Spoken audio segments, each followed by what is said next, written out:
Geez, Matt, every weekend review that we seem to do, controversial news just seems to keep popping up. That is true. Tell you what, why don't we get all the controversy and political stuff out of the way now? Wait, what? Trump, Putin, Steve Buscemi, Stephen Colbert, Rebecca Black, James Gunn, Roseanne, Alan Horn, iDubbbz, Kanye West, Betsy DeVos, Martin Scorsese, Kermit the Frog, Sean Hannity, Bill Burr, and last but not least, Moana. And that's our take on politics. Matt, I hate you. Hi everyone, welcome back to Game Bro Station and the Weekend Review. Before we get into our topics for today, here's the video game releases that have come out in this past week.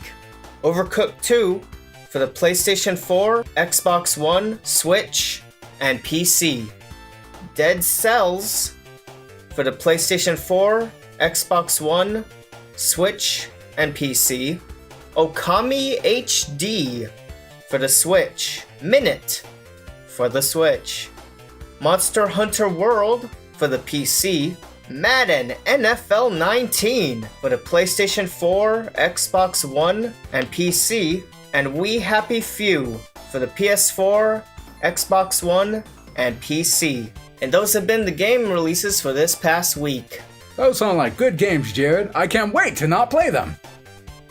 And now our video game news. So a few days ago, Nintendo had their Ultimate Direct for Smash Bros. Ultimate, and a lot of cool and interesting details came to light. A few keynotes to quickly go over. We got more character announcements. Simon and Richter Belmont are going to be in it. They also added in Dark Samus and Chrom. A big announcement that impacted me, King K. Rool is joining the Brawl. But yeah, Nintendo's been really hitting it out of the park with these directs. And personally, I'm even more excited for Smash Ultimate now. The amount of stages, music, the characters we're getting, the quote-unquote leaks. Not all of them came out in this past one. Some people are hypothesizing like 5 more characters might get added, maybe more, maybe less, I don't know. That's a lot more than I was expecting too. Yeah, with Ridley we were up to 65, and if you count the Echoes, You know we don't! either way, that's still the biggest roster thus far. I'm actually kind of happy that we got more new characters. A lot more than I expected, because I remember when they first announced it, they said there might be a couple newcomers, but it's mostly just going to be Ultra Edition type thing where we're just putting all the previous entries in, just making it one big definitive package. Yeah. So it was cool to see that we got some characters that a lot of fans are going crazy over. I'm not really a Castlevania fan, so when Simon Belmont was announced, I was kind of give or take for that, but I have a lot of friends who are passionate about those games. We're super excited. And jumping to King K. Rool, I think it's actually cool that we're finally getting him. And what's funny too, the whole intro trailer they had with Donkey Kong was like, we hear someone coming. Is it our main bad guy? Oh, it's just King Dedede. And to me, I always thought that was kind of like an allegory for like Sakurai saying like, no, it's just me. No King K. Rool for you. And then King K. Rool comes out of nowhere, who to me, he kind of represents Nintendo and the fan base saying like, no, we're putting him in. Shut the fuck up, Sakurai. I'm not a Sakurai sympathizer, I'm sorry. It's cool that fans are finally getting him in. Yeah. And the fact that we're getting possibly more fighters, because I am curious if we were. I was actually expecting at least one more fighter to be announced before, because December 7th is still a few months away. Oh, yeah. Anything could happen. And I don't even know if we're going to get DLCs after the game's release, so who knows? We might not, only because it seems like they're trying to pack in as much as possible in one fell swoop. But if in the future they're like, oh, right, here's a new one, you know, just a few, I'd still be down. Be a good moneymaker, especially if it's good characters to be added. They just throw in Zack and have the joke for Final Fantasy and just have the joke that Cloud was the Echo Fighter. Clone characters. Yay! One quick thing I do want to mention is that they talked a lot about different modes and customizations that you can do throughout the game. And one thing that I kind of really like that they added, which I think we got to give some props, at least to PlayStation All-Stars at the time, where the whole point of that game is that you're supposed to attack your enemies, do combos, do things like that, and you build up your meter so you could do your super, and when you hit your opponent with your super, you get points for that. And it seems like Smash is finally doing something like that too, where you can have the Smash Ball do the usual thing just to like spice up the game, or you can have a meter build up for as aggressive as you play, your meter will build, and then you'll be able to use on your opponents to like get some extra kills in there. And luckily they nerfed it because I guess the meter will build way more easily than a random Smash Ball. I think it's actually kind of cool that they finally added that mode, and it should be fun. Plus the stage transitions, so very welcome addition in my opinion. I like it a lot. It makes sense. I like the fact that more than one can't go off at a time. Basically, I can already imagine us in the future playing it. It definitely adds more to the tension and the flashiness. Oh yeah. Which I did warn about that. It's like if you play in that mode, expect there to be more Capcom Street Fighter flashing about. But I'm looking forward to it. I think it's ambitious. I think it's innovative. The amount of stuff they're putting in, I don't think any fighting game has done or even tried to. They've made references and callbacks, but to actually put them all together, dude, seeing stages from the N64 that haven't been updated or brought over at all until now, I was emotional in the video game sense, you know? So yeah, Smash Ultimate is shaping up to be exactly that, the ultimate version of Smash. And that's the video game news for this past week. Now Matt, yes, show me what you've got. So under my movie news category, we're gonna talk about James Gunn.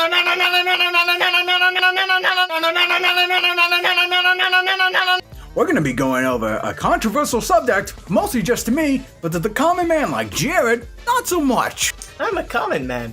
So in movie news, it seems the Oscars decided to make 3 key changes of how they're gonna do their Academy Awards in the future.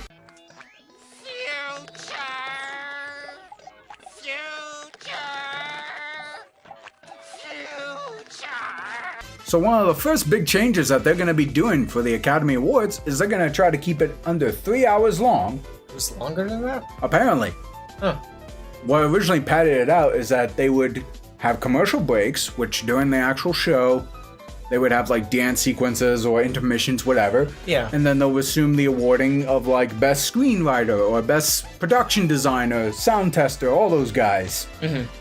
Instead, to make sure it's under 3 hours, they're going to award some of the more niche categories untelevised.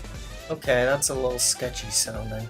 The second change they're going to do is it's no longer going to be in late February, but early February. Are you offended yet, Jared? Not yet. I don't think you will be on the last and biggest change of them all. They'll be creating a new category for outstanding achievement in popular film. What the fuck does that mean? So basically, if you remember last year, a lot of people were kind of complaining that Wonder Woman wasn't really nominated for anything, despite being a fairly well-rounded film, very popular, did well in the box office. Logan didn't get really any Oscar nom at all, and that was a really well-liked film. Okay, I'm following so far, yeah.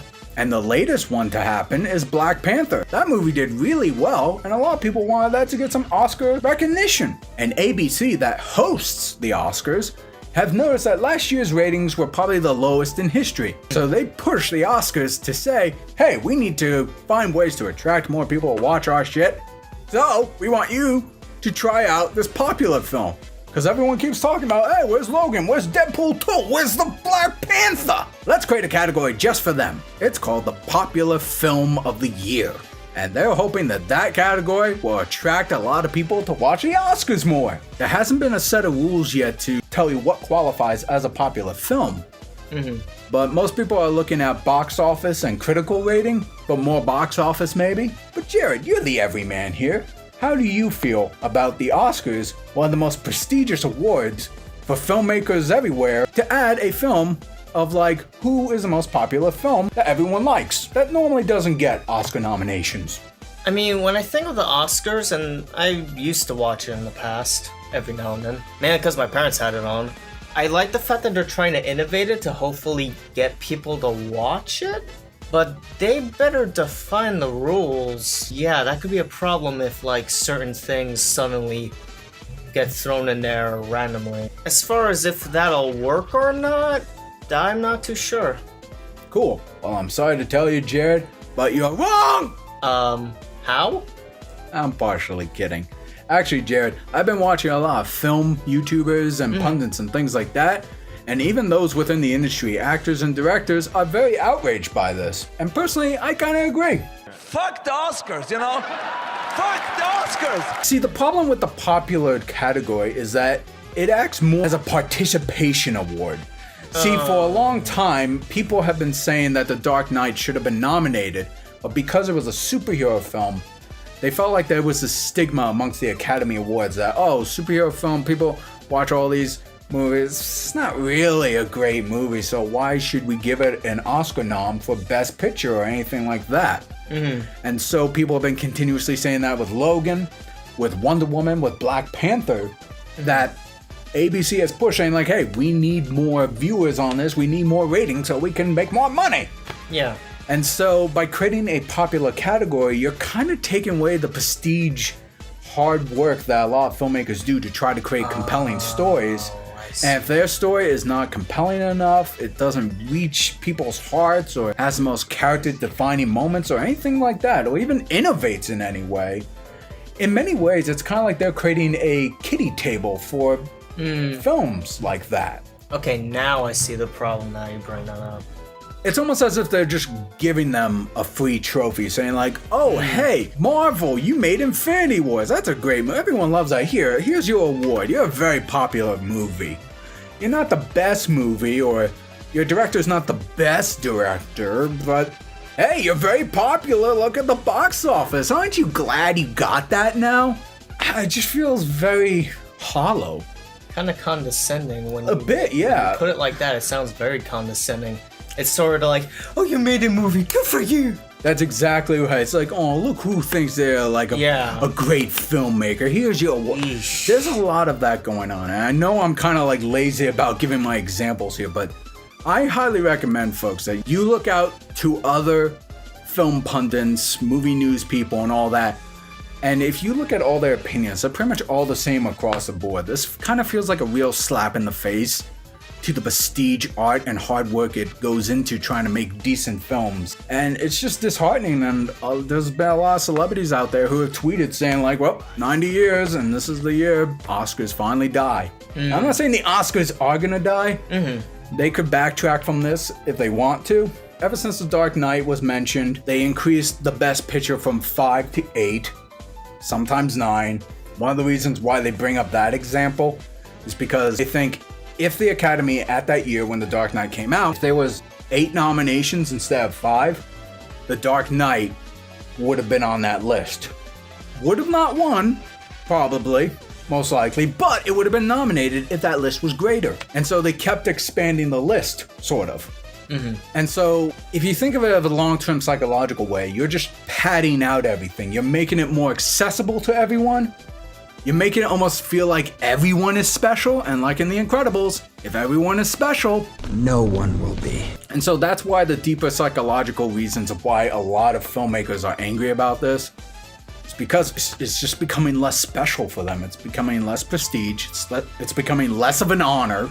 There are some arguments to be said where it's like, do we really need like a best voice caster or a best makeup artist or best screen adaptation of script or whatever?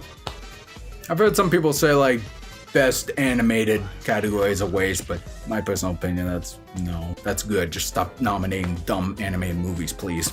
And so that's what's happening now. There's been a lot of backlash from almost every front. No one likes this idea. Will the Oscars change their mind? I'm thinking they probably will, but if they don't, I don't know what this could mean for the future of the Oscars. Like, on paper, I can see the benefit of it, but with all of that laid out, yeah, that's not looking like a good thing, is it? And ABC are the ones who pushed it. And some people have been trying to make a conspiracy out of this, saying like ABC, which is owned by Disney makes the Marvel movies, which are very popular. Popular category. They just want their movies to get Oscar noms. I will say I don't think that's quite the case. I think they just care more about increasing ratings on ABC. Yeah, I mean, television is slowly kind of dying off, so it makes sense. If Disney Marvel movies do get Oscars, honestly, I think that's more of a secondary collateral benefit. I don't think that's their primary reason for pushing it. Yeah, it doesn't sound like that would be the reason why. Plus a lot of like Warner Brothers stuff would be on there, things like that. But again, the other fear, and I'm going to conclude here real quick, is that they feel like, well, since we got popular film now, what else are they going to add? They're going to add best sci-fi movie of the year? Are they going to add Best action thriller of the year? Best male street performance of the year? Who's gonna win that award? So that's my opinion on that. And Jared the Everyman, who I may have convinced otherwise, but there's a lot of average people who just don't really care. Could also be the lazy thing of, oh, that's on? I'll check the internet tomorrow. I'll be honest with you, I'm pretty much the same way. As much as I'm into films and animation, I don't care about the show and its glamour and speeches. I just care, okay, what won best animated section, what won best director, best score, best picture. And then the following morning I see the list, boom, boom, boom, boom. Okay, cool. Yeah, what would have taken 3 or more hours is like 30 minutes at most reading. Exactly. If even. Yeah, just you read a list, all nominations, in bold of the winner, cool, I'm good. Only takes like 5 seconds. And it's a sad thing too, because like certain programs and things, they have to evolve with the times. And that's definitely a program that hasn't changed. Well, what's funny about the Academy is originally it wasn't televised or even shown to the public. It was a special party event held specifically for filmmakers and actors and anyone within the industry. And that's all it's for. And then I guess they decided, hey, let's televise this and see if we can rake in a little extra money. And that kept building until we get what we have till today. So maybe that's just the nature. Maybe the Academy has no choice but to go down this road, and we'll just have to look elsewhere for a more prestige award ceremony. And that does it for our weekend review. Tune in next time, everybody, when we do another one, talk about new games and stuff. Check out our podcasts, hit subscribe and that little bell, and hopefully it'll actually show you our videos. And yeah, y'all have a great weekend. To be continued. Oh wait, hang on, Jared, hang on. We might have some breaking news. There's more on James Gunn's story. Let's talk about it. Hey, are you speaking Hawaiian? No, I bit my tongue.